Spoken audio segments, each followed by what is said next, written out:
હાય દોસ્તાર, આજે હું મમરા વઘાર છું બરાબર. જો આ તેલ મૂક્યું, પછી મીઠો લીમડો બરાબર, પછી ધાણા જીરું નાખ્યું.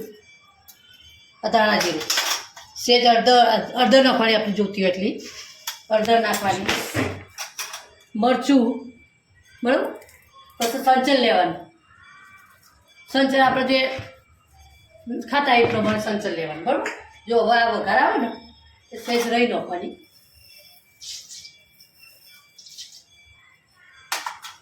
પછી જીરું નાખવાનું બરાબર. હિંગ ચો હિંગ,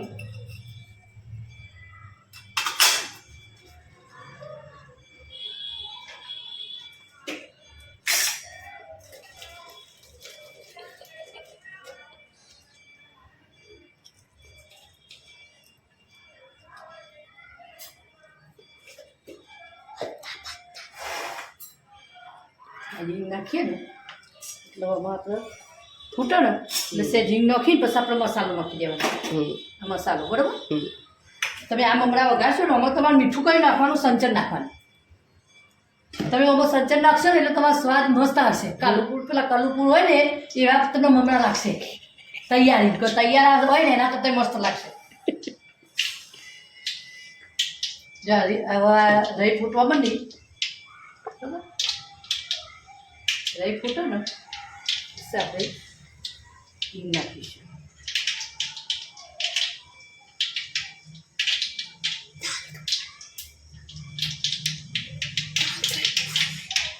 એ દહીં ફૂટશે.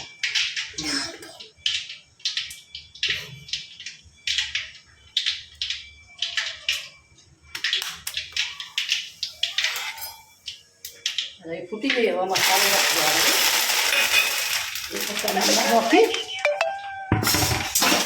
મમરા નાખીને આવી રીતે વઘારવાના.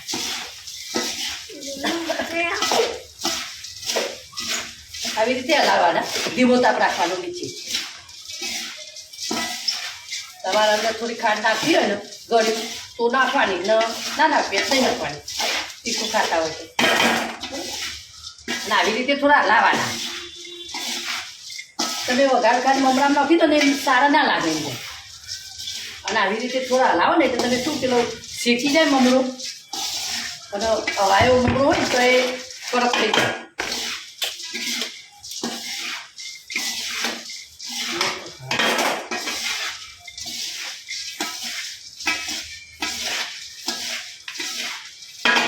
બે તવેટા લે ને આવી રીતે તમારું એ બેસર અડાઈ જાય.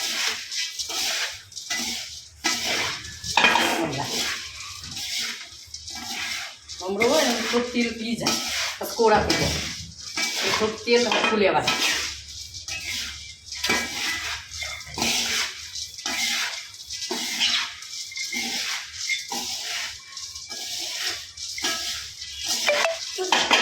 પાંચ 10 મિનિટ હલાવવાની આવી રીતે.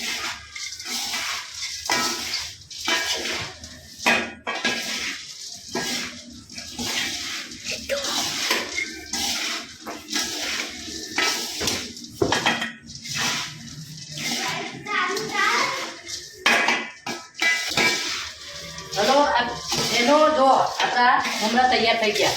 આપણે ધીમો રાખવાનો, ધીમો રાખી અને 10-15 મિનિટ આપણે આવી રીતે હલાવવાની.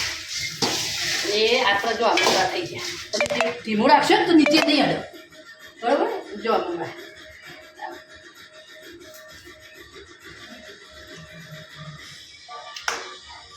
હાલો બેનો દોસ્તારો, હા મમરા બની ગયા, તૈયાર થઈ ગયા. જમવા આવી જાઓ, મમરા ખાવા હોય તો બરાબર. અને લાઈક કરો, શેર કરો, સબસ્ક્રાઈબ કરો. જય શ્રી કૃષ્ણ.